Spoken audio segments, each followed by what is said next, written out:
KF-21이 사우디아라비아와 24조 원 규모의 전투기 구매 계약을 체결할 가능성이 제기되면서 국제 방산 시장이 요동치고 있다. 사우디아라비아는 자국 공군 전력 강화를 위해 차세대 전투기 도입을 검토하고 있으며 KF-21이 최종 선택될 경우 한국 방산 역사상 최대 규모의 수출 계약이 성사될 전망이다. 이번 소식이 전해지자 미국은 즉각 반응하며 KF-21의 경쟁 기종인 F-35의 중요성을 강조하는 한편 KF-21이 중동 시장에서 빠르게 세력을 확장하는 것을 경계하는 모습이다. 특히 미국 국방부는 KF-21이 사우디에 대량 도입될 경우 중동 지역의 군사 균형이 급변할 가능성이 크다며 우려를 표한 것으로 전해졌다. 일각에서는 미국이 사우디에 F-35를 추가 판매하려는 움직임을 보이며 KF-21의 계약을 저지하기 위해 외교적 압박을 가할 것이라는 분석도 나오고 있다. 그러나 최근 F-35가 잇따라 기술적 문제로 인해 추락하면서 신뢰도가 흔들리고 있으며 이러한 상황이 KF-21에게 유리한 기회로 작용할 가능성이 크다. F-35는 여러 차례 기체 결함과 유지보수 비용 문제로 논란이 되어 왔으며 최근에도 미국 공군 및 해군에서 사용 중이던 기체가 예기치 않은 사고로 추락하는 사례가 발생하면서 신뢰성이 하락하고 있다. 반면 KF-21은 4.5세대 전투기 중 가장 최신 기술이 적용된 기종으로 평가받고 있으며 성능과 유지보수 비용 측면에서 경쟁력을 확보하고 있다. 특히 KF-21은 사우디아라비아가 요구하는 장거리 작전 능력과 최신 AESA 레이더, 스텔스 기술을 갖추고 있어 중동 지역의 작전 환경에 적합하다는 평가를 받고 있다. 사우디아라비아가 KF-21 도입을 결정할 경우 이는 단순한 전투기 수출을 넘어 한국과 사우디 간 방산 협력이 더욱 강화되는 계기가 될 전망이다. 일각에서는 사우디가 KF-21을 단순히 구매하는 것이 아니라 공동 생산 및 기술 협력까지 추진할 가능성이 있다고 보고 있으며 이 경우 한국의 항공 방산 산업이 더욱 성장할 수 있는 기회가 될 것으로 보인다. 미국 입장에서는 KF-21의 사우디 수출이 현실화될 경우 중동 지역에서의 군사적 우위가 흔들릴 가능성을 배제할 수 없으며 이에 따라 외교적 개입을 강화할 것으로 예상된다. 그러나 사우디는 이미 한국과 방산 협력을 지속적으로 확대해왔으며 K9 자주포와 다양한 무기 체계를 도입하면서 신뢰관계를 쌓아왔다.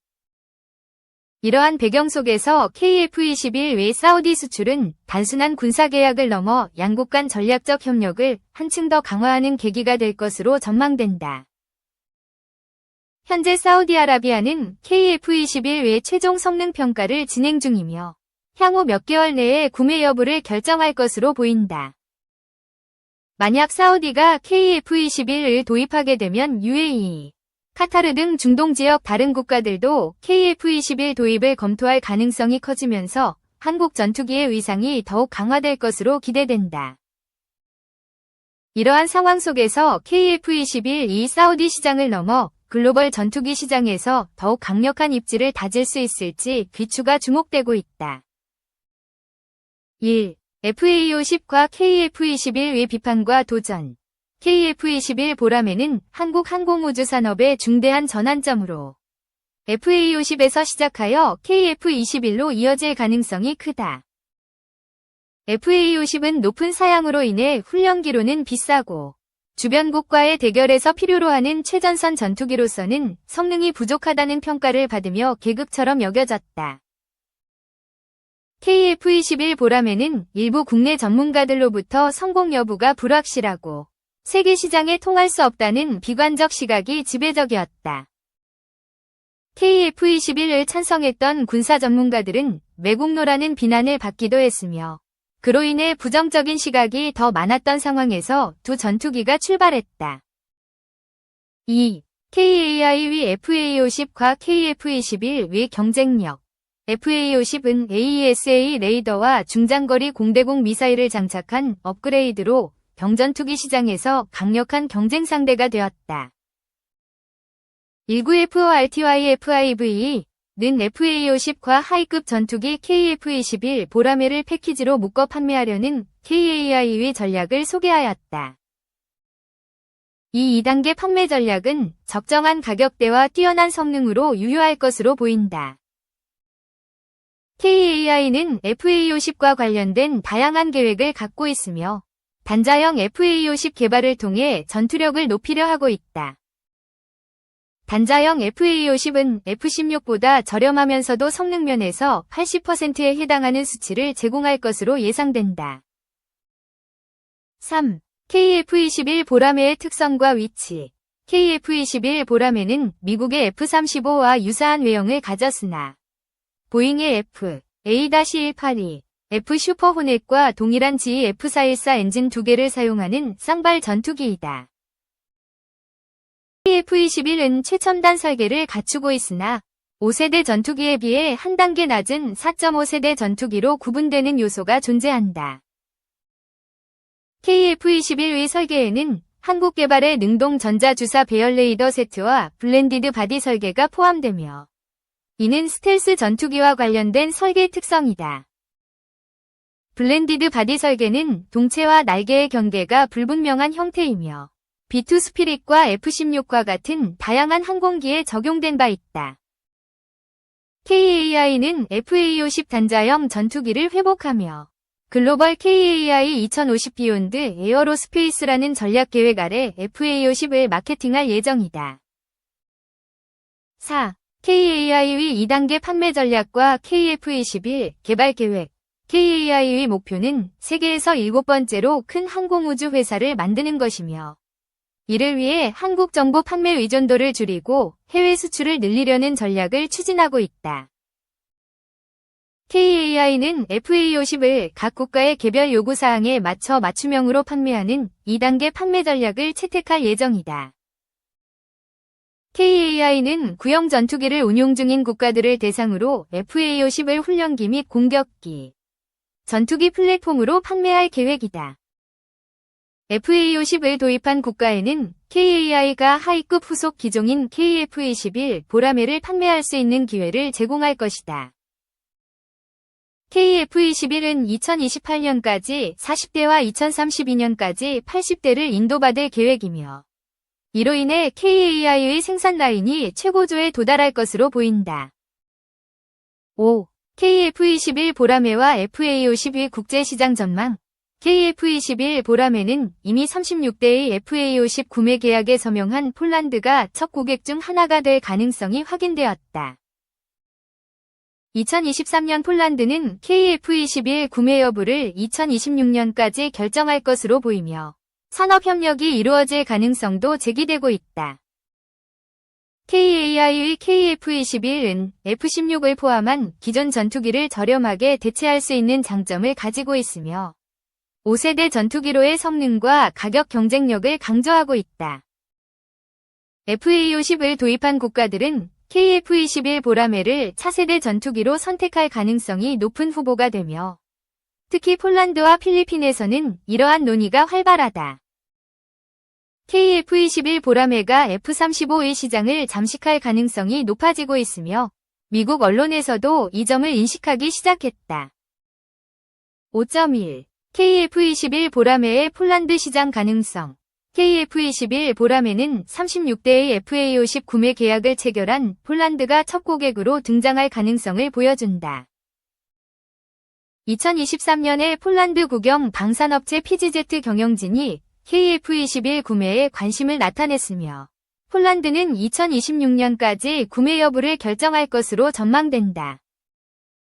PGZ 소식통에 따르면 KF-21의 개발 및 생산 과정에서 대한민국과 폴란드 간의 산업협력이 이루어질 가능성이 있다.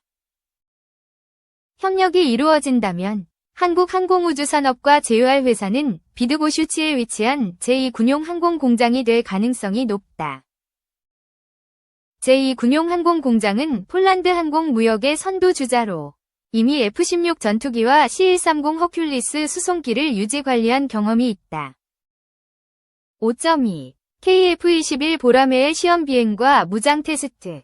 KAI는 2023년 5월부터 단자형 KF-21 CJ 5호기를 사용하여 시험 비행을 시작했으며 이 기체는 주요 테스트 플랫폼으로 활용되고 있다. KF-21에 탑재될 무장 테스트는 2023년에 능동 유도 미사일인 MBDA 미티어와 딜-아스티 미사일을 발사하며 시작되었다. MBDA 관계자는 KAI의 무장 테스트 접근 방식을 매우 공격적이라고 설명하며 최초의 공대공 무장 발사 테스트의 중요성을 강조했다. 대한민국 공군은 최소 40대의 KF-21을 조달할 예정이며 대당 비용은 8천만에서 1억 달러로 예상된다.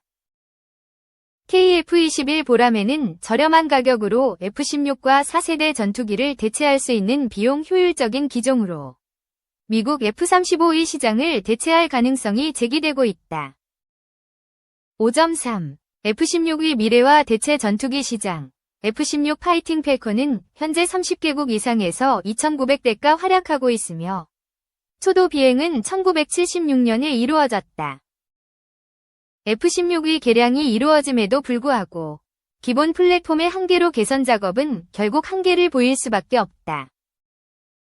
초기형 F-16A, B를 운용 중인 국가들은 이를 대체할 신형 전투기를 필요로 하며 이로 인해 2,900대를 대체할 시장이 열리고 있다. 미국은 F-35로 F-16을 대체하려 했으나 F-35의 높은 유지 비용과 정교한 장비로 인해 원래의 계획을 포기하고 보다 저렴한 4.5세대 전투기의 개발을 발표했다. F-35의 운용이 경제적으로 어려운 국가들은 F-35 또는 J-20, Su-57 같은 대체 기종을 찾으려 하며 이는 미국과의 관계에 영향을 미칠 수 있다. 5.4. KF-21 보람의 경쟁력과 시장 전망. KF-21 보람에는 F-16의 후속 기종으로서 대한민국의 가장 유력한 대안으로 부각되고 있다. 터키 TFX는 시제기 제작에 머물러 있어 KF-21과 비교할 때 양산 단계에서는 많은 무리가 따른다. 로우급 전투기들의 수명이 다해가고 있어 KF-21의 시장 기회가 더욱 커지고 있다. FA-50의 도입국들은 KF-21을 차세대 전투기로 도입할 가능성이 높다. 미국 언론들도 KF-21 이 F-35 시장 일부를 잠식할 가능성을 인정하고 있다. 5.5. 시청자와의 소통 및 후원 안내. 방송 내용을 KKMD의 공식 블로그에서 확인할 수 있다. KKMD는 광고 수익으로 운영되지만 후원도 가능하다. 시청자에게 감사의 메시지를 전하며 방송을 마무리한다. 정례화된 러 확장 억제. 미 확장 억제는 불안정. 북한과 러시아 간 새 조약 발효에 맞춰 러시아 전략 폭격기와 잠수함이 정기적으로 동해로 내려오고 있습니다. 러시아의 대북 확장 억제 공약이 현실화된 건데 정작 우리에 대한 미국의 확장 억제는 불안정한 상황입니다. 갈태웅 기자입니다. 전투기와 편대 비행하는 러시아 Tu-95 전폭기. 따라붙는 일본 전투기는 무시한 채 계속 남하합니다. 순찰의 명목으로 동해 공역에서 기동하는 모습입니다. 이 움직임이 지난달 30일에도 포착됐습니다. IL-38 초계기까지 가세해 북측 동해상 일본 항공기의 잇단 실사격을 압박했습니다. 항공망이 취약한 북한을 위해 상응한 전력을 대신 보내준 것입니다. 지난해 12월 발효된 북러 새 조약에 따라 러시아의 확장 억제 공약이 공식화된 셈입니다. 러시아는 비준서 교환 열흘 만에 동해로 잠수함을 보내기도 했습니다. 이에 맞춰 미국을 대하는 북한의 태도 역시 달라졌습니다. 미국에 대해 최강경 대응 전략을 언급한 바 있습니다. 그 이후에 트럼프 신행정부의 초기 조치와 발언들에 대해서 즉각적으로 반응을. 우리나라와 일본에 대한 미 확장 억제 공약 유지 여부는 불투명합니다.